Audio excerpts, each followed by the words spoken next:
अस्सलाम वालेकुम। सानिया टाइम्स में खुशामदीद। उम्मीद करती हूँ आप सब लोग खैरियत से होंगे। मैं आज आप लोगों के लिए किचन के बर्तनों को लेकर एक बहुत ज़बरदस्त सा क्लीनिंग हैक लेकर आई हूँ। उम्मीद करती हूँ आप लोगों को मेरी ये वीडियो पसंद आएगी।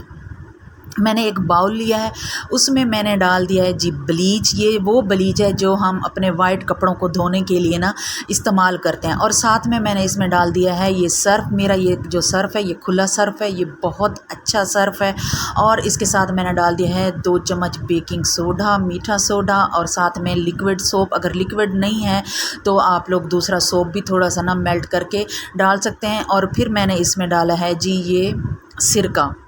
इसके बाद मैं आप लोगों को दिखाती हूँ कि जो मेरे डिनर सेट के चम्मच हैं वो कितने ख़राब हो चुके हैं। मैं उनको अब फेंकने वाली थी, तो मैंने सोचा कि मैं ना इन्हें एक दफ़ा ना ट्राई करके देख लेती हूँ कि ये किस तरह साफ़ होते हैं या नहीं। अगर साफ़ हो गए तो ठीक, अगर नहीं हुआ तो मैं आज इनको फेंकने लगी थी। और साथ में मैंने छलनियाँ भी डाल दी। मेरी छलनियाँ तो वैसे क्लीन थी, इनमें कोई पत्ती वगैरह नहीं थी, लेकिन जस्ट इनकी शाइनिंग के लिए ना मैंने इनको अंदर डाल दिया। और बाकी जो घर के जो डिशेज़ वगैरह होती हैं, ट्रेज़ होती हैं किचन में, जिनमें हम चाय या खाना वगैरह हम लोग सर्व करते हैं, उनमें ना इस तरह के दाग धब्बे और इनकी शाइनिंग जो होती है ना वो भी ख़त्म हो जाती है। इस तरह मैंने इनको इस तरह डिप करके कम अज़ कम मैंने आधे घंटे के लिए रख दिया था। और फिर मैंने जब इसको उठाया था ये वैसे ही थे इनके ऊपर ना दाग धब्बे। मैंने कहा पता नहीं अब इनका क्या रिज़ल्ट निकलता है। मैंने इसको ना स्क्रबर से ना थोड़ी देर स्क्रब किया और फिर इसको वॉश किया। कम अज़ कम ये 80% तो ना क्लीन हो गया। इनको नेक्स्ट टाइम मैं 1-2 बार मज़ीद इस तरह क्लीन करूँगी तो ये बिल्कुल साफ़ सुथरे हो जाएंगे। और ये डिश जो थी ना इसको तो स्क्रब करने की भी ज़रूरत नहीं थी, इसकी तो वैसे ही सफाई हो चुकी थी पानी के अंदर ही। बहरहाल इसमें ना मैंने हल्का सा स्क्रब लगाया ताकि इसकी जो शाइनिंग है ना वो वापस आ जाए और ये बिल्कुल नीट क्लीन और शाइनिंग करने लगा था। जब मैं न्यू लेकर आई थी ना, जिस तरह ये शाइनिंग कर रहा था ये वैसे शाइनिंग में आ गया। तो जो ये जो मेरी चाय वाली छलनियाँ हैं, इनका भी जो है छलनियाँ हैं, इनकी जालियाँ भी बिल्कुल साफ़ सुथरी हो गई और इनका जो स्टील है वो भी लश्कारे मार रहा था। अगर आप लोग अब तक मेरी वीडियो देख रहे हैं तो मेरी वीडियो को लाइक कर दें, चैनल को सब्सक्राइब कर दें और कमेंट बॉक्स में बता दें कि आप लोगों को कौन सी वाली चीज़ ज़्यादा अच्छी लगी है जिसकी मैंने सफाई की है। और फिर मैंने इस पानी को नहीं फेंका, मैंने इस पानी का ना फ़ायदा उठाया। मैंने अपने ये गंदे जो चूल्हे के बर्नर्स थे ना, मैंने इनको इसमें ना डिप करके मज़ीद आधे घंटे के लिए इनको भी मैंने छोड़ दिया। और साथ में गंदे वाला मेरा चूल्हा था, क्योंकि मैंने काफ़ी दिनों से मैंने किचन से बस जस्ट गई, खाना पकाया और वापस आके मैंने सफाई का जो काम था ना वो मैंने छोड़ा हुआ था, वो मेरी बेटी के ज़िम्मे था। तो ज़ाहिर है वो बेटी है, बच्ची है, जितना उससे हो सकता है वो कर लेती ही थी।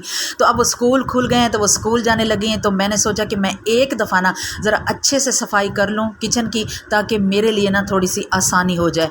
और ये जो चूल्हे के ये जो बर्नर्स होते हैं ना, इनके होल्स जो होते हैं ना वक्त के साथ ना इनकी जो आग होती है ना वो कम हो जाती है, क्योंकि इनके अंदर जो जंग होता है ना वो होल्स में ना आ जाता है और वो ना बंद हो जाते हैं, आग नहीं सही तरीके से आती। अगर 10 दिन बाद या 15 दिन बाद चूल्हे को इस तरह बेकिंग सोडा या सिरका, ये 2 चीज़ें, इन 2 चीज़ों में भी अगर डिप करके रख देना तो ये आपके जो बर्नर्स है ना बिल्कुल साफ़ सुथरे रहेंगे और आप लोगों का चूल्हा ख़राब भी नहीं होगा।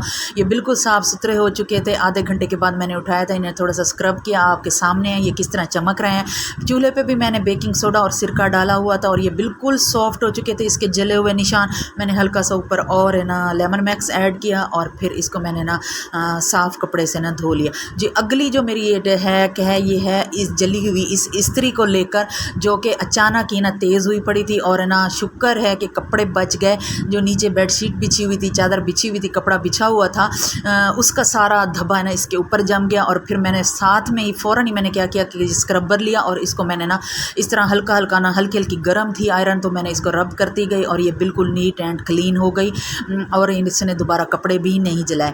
तो उम्मीद करती हूँ आप लोगों को मेरी ये वीडियो अच्छी लगी होगी। प्लीज़ चैनल को सब्सक्राइब कर दें, वीडियो को लाइक कर दें और वीडियो को ना फुल वॉच किया करें। और जिन्होंने सब्सक्राइब किया हुआ है तो उनसे मेरी गुजारिश है कि आप बेल आइकन को प्रेस कर दें ताकि आप लोगों को आने वाली हर वीडियो का ना नोटिफिकेशन टाइम से मिल सके। अपना बहुत सा ख्याल रखें। अल्लाह हाफिज़।